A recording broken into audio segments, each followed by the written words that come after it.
But I also think there are moments of godliness that we see. And so, right, we learn about the Noah's Ark story. What is the image of the covenant between God and the people? Is the rainbow, right? And so we walk around and we take walks and we count how many rainbows we see each day as on our walks. And so, right, people are, I don't believe in a God that sends these plagues for us to figure out and come together, but I believe in a God that says, let's work together to create something stronger. And so those rainbows that bring joy or give us an activity to do each day kind of says, this is what we're doing, and this is how we are partnering with each other in that moment.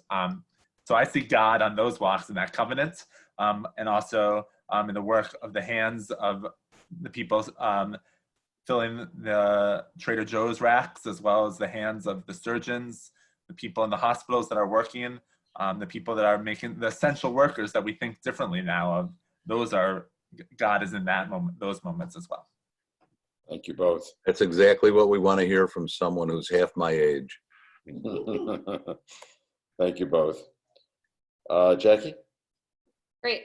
So this next question really goes down deep in how we're dealing with COVID-19 in our daily life. So seeing that the three of you have been talking to many of our congregants about how they're dealing with COVID-19 in their everyday life, can you give us some examples of what they're doing to cope that we could all learn from? Very good. Wonderful. Yeah. Rabbi Pasha. I think that on two levels, there are many congregants that unfortunately have contracted COVID-19 and are either now are doing better or still dealing with the symptoms, who have been hospitalized and now luckily are home.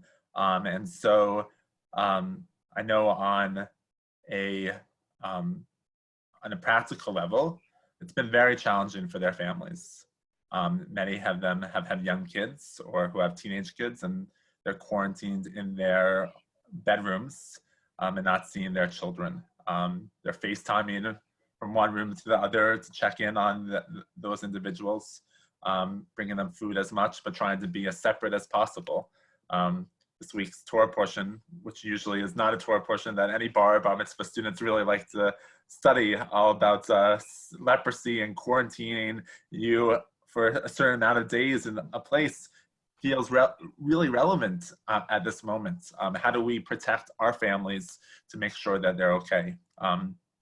One of our congregants is the ECE parent who is now much better and feeling good.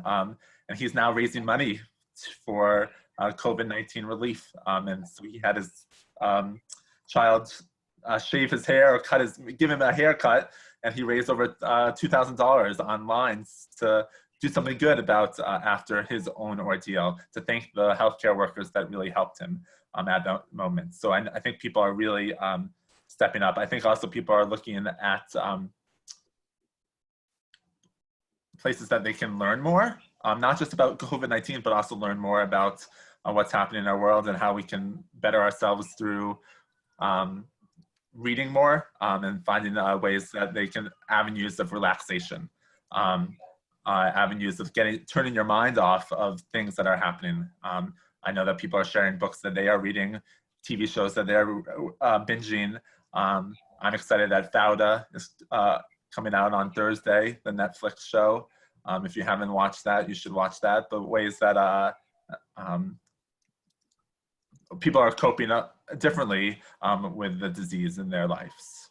I'm trying to think if there are other conversations that I've had. Rabbi Miller, did you?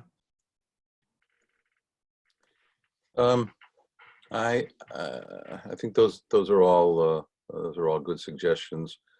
And as I said before, I think the reaching out is probably the most important thing. And reaching out here is twofold. One is the phone calls to other people, and the other is when you recognize personally that you need to reach out to someone just to talk. That may be one of the clergy members here, or anyone on the staff that you have a relationship with. We're all here to welcome those calls and be able to share. I think one of the big things that I've tried to use here is humor. Mm-hmm. And I have some friends who often send me humor pieces and stuff, and now of course so many of them are related to what it is that we're living with, and that's enormously helpful. So the ability to laugh, so like, I can't wait to see Fauda as well, but think of some of the great comic movies that you've seen. Okay, that you loved, or that you shared with your kids when they were younger. Go back and see them again, because that's why they're classics. I loved, every so often I'll watch with my grandchildren, It's a Mad, Mad, Mad World. Okay, well, you can't watch a movie that's funnier than that, right? And of course, every time we watch it, there's a scene where Jimmy Durante plays a character where in the end he dies, and of course, what's the last thing that he does? He literally kicks a bucket. Okay, so there's even humor in death here, and every time we watch the movie with my grandchildren, I say to them, I wonder if this time he'll kick the bucket like he did before. Mm. So I think humor here is really important, and reaching out is also, those are two very good things. And then the third is make sure you're drinking a lot and keeping yourself nourishment. And if you're like me, imbibing a good glass of scotch, and if you need the blessing, because there is a blessing to be said over scotch, send me an email and I'll be happy to share it with you. I've already done that with some others who are very grateful, because now, by the way, you can use it for vodka too. But they're very grateful because now they feel that what they're doing is a Jewish act, a real mitzvah, because they're saying the blessing.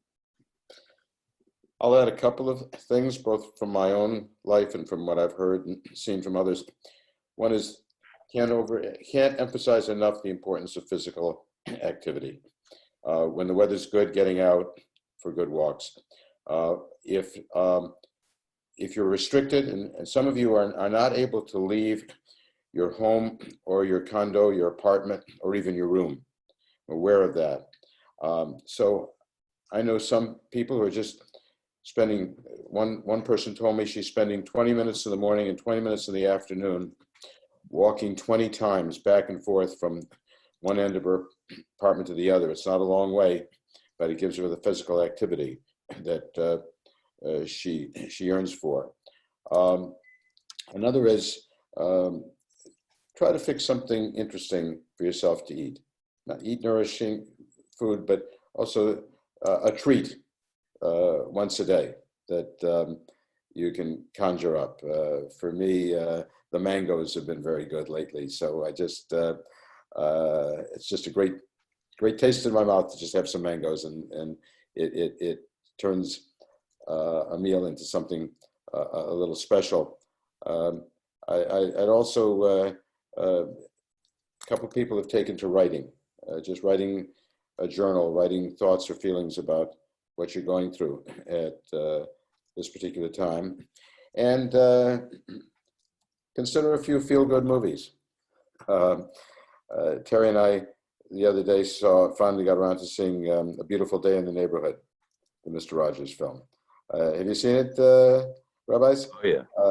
A lot of smiles, a lot of good feeling. We felt good about that.